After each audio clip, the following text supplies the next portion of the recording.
Assalamualaikum warahmatullahi wabarakatuh. Perkenalkan, nama saya Faizatul A'la. Di sini saya akan menjelaskan tentang model evaluasi kurikulum. Metode evaluasi kurikulum. Pertama, pengertian evaluasi dan kurikulum. Evaluasi dalam pendidikan dapat diartikan sebagai suatu proses dalam usaha untuk mengumpulkan informasi yang dapat digunakan sebagai bahan pertimbangan untuk membuat keputusan yang akan ditindaklanjuti dalam memperbaiki sistem pembelajaran yang sesuai dengan tujuan yang ditetapkan. Kemudian pengertian dari kurikulum.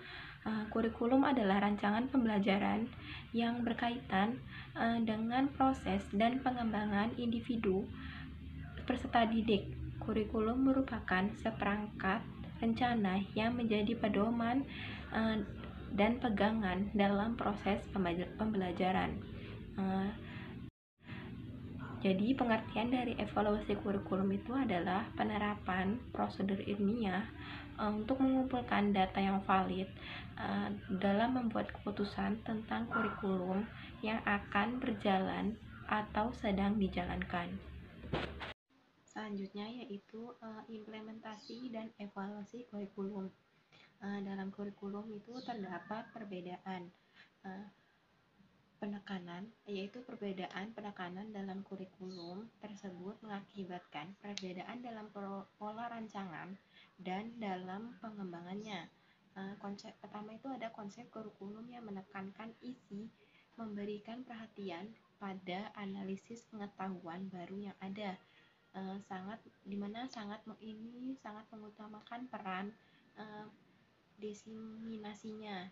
Meskipun seandainya kurikulum itu kurang baik, mereka dapat memaksakannya melalui jalur biokrasi. Yang kedua yaitu konsep situasi menuntut penilaian. Secara rinci tentang lingkungan belajar sangat mementingkan penyimpanan unsur-unsur yang terkait. Yang ketiga yaitu konsep organisasi, di mana selanjutnya yaitu peran evaluasi kurikulum. Kurikulum itu merupakan hal yang penting untuk dievaluasi dan dikembangkan secara baik dan berkelanjutan yang mengacu pada pelaksanaan kurikulum di sekolah yang siap pakai, aktif, kreatif, serta mampu menyesuaikan diri dengan situasi dan kondisi lembaga pendidikan yang ada di dalamnya. Selanjutnya, peran evaluasi kurikulum khususnya dalam pengaturan kebijakan pendidikan itu berkenaan dengan 3 hal. Yang pertama, evaluasi sebagai moral penilaian, di mana konsep utama dari evaluasi adalah masalah nilai. Hasil dari suatu evaluasi berisi suatu nilai yang akan digunakan untuk tindakan berikutnya. Yang kedua, evaluasi dan penentuan keputusan. Pengambilan keputusan dalam pelaksanaan pendidikan atau kurikulum sangatlah banyak. Misalnya tuh guru, siswa, orang tua, kepala sekolah, para pengembang kurikulum, dan sebagainya. Pada prinsipnya, tiap individu di atas membuat keputusan itu sesuai dengan posisinya. Besar kecilnya keputusan yang diambil itu sesuai dengan lingkup tanggung jawab serta lingkup masalah yang dihadapinya. Contohnya itu seperti siswa yang mengambil keputusan sesuai dengan kepentingannya. Apabila seorang siswa mendapat nilai yang kurang baik, maka keputusan yang diambil adalah meningkatkan kualitas belajarnya. Yang ketiga yaitu ada evaluasi konsensus nilai, di mana suatu penilaian diantaranya hanya dapat dicapai melalui suatu konsensus. Konsensus tersebut itu berupa kerangka kerja penilaian yang dipusatkan pada tinjauan-tinjauan khusus. Pengukuran prestasinya itu prestasi belajar yang bersifat analisis statistik, dan prestasinya itu berupa tes dan post tes. Ada dua kriteria dalam penilaian kurikulum tersebut, yaitu pertama kriteria berdasarkan tujuan, kedua kriteria berdasarkan standar atau norma-norma yang telah dicapai sebagaimana yang telah terjadi. Selanjutnya yaitu ada model-model evaluasi kurikulum. Pertama, model Taylor. Model ini dibangun atas dua dasar pemikiran. Pertama, evaluasi ditunjukkan pada tingkah laku peserta didik. Kedua, evaluasi harus dilakukan pada tingkah laku awal peserta didik, baik sebelum melaksanakan kurikulum atau sesudah melaksanakan kurikulum. Ada tiga hal pokok yang harus dilakukan oleh pengembang kurikulum. Yang pertama yaitu menentukan tujuan kurikulum yang akan dievaluasi. Kedua, menentukan situasi di mana peserta didik memperoleh kesempatan untuk menunjukkan tingkah laku yang berhubungan dengan tujuan. Yang ketiga yaitu menentukan alat evaluasi yang akan digunakan untuk mengukur tingkah laku peserta didik tersebut. Yang kedua yaitu ada model pengukuran, di mana model ini sangat menitikberatkan pada kegiatan pengukuran. Dalam pengembangannya itu kurikulum model ini diterapkan untuk mengutamakan perbedaan-perbedaan individu maupun kelompok dalam hal kemampuan, minat, dan sikap. Objek evaluasi dalam model ini tingkah laku peserta didik yang mencakup hasil belajar, kognitif, pembawaan, sikap, minat, dan bakat, juga aspek-aspek kepribadian peserta didik tersebut. Instrumen yang digunakan pada umumnya adalah tertulis dengan bentuk tes objektivitas.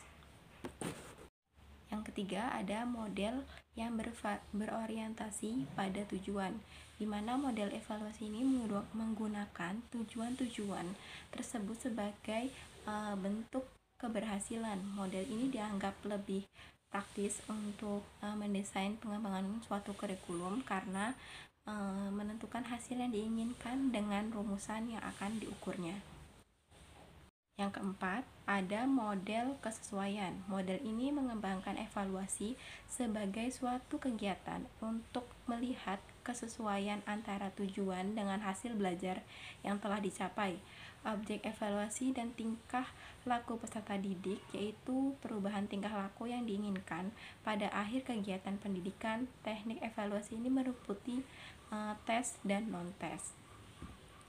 Yang kelima yaitu ada model Alkin, yaitu yang dicetuskan oleh Marvin Alkin pada tahun 1969, di mana menurut Alkin evaluasi adalah suatu proses untuk meyakinkan keputusan, mengumpulkan informasi, memilih informasi yang tepat, menganalisis informasi sehingga dapat disusun laporan bagi pembuat keputusan dan memilih beberapa alternatif. Menurut Alkin, terdapat 5 jenis evaluasi, yaitu sistem aransemen, program planning, program implementation, program improvement, dan program certification.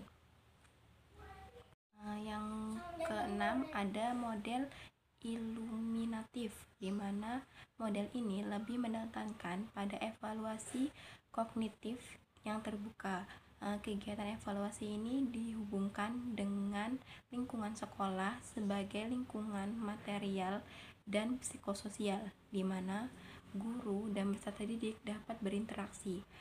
Tujuan evaluasi ini adalah menganalisis pelaksanaan sistem, faktor-faktor yang mempengaruhinya itu kelebihan dan kekurangan sistem, dan pengaruh sistem terhadap pengalaman belajar peserta didik.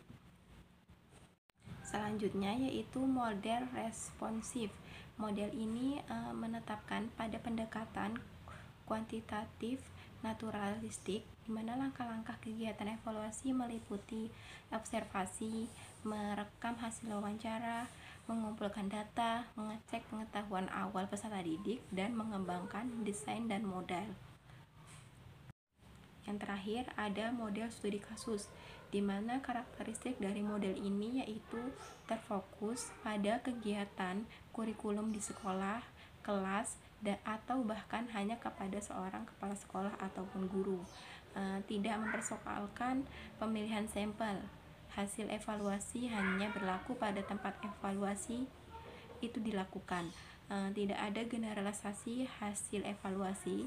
Data yang dikumpulkan itu pada data kualitatif, adanya realitas yang tidak sepihak.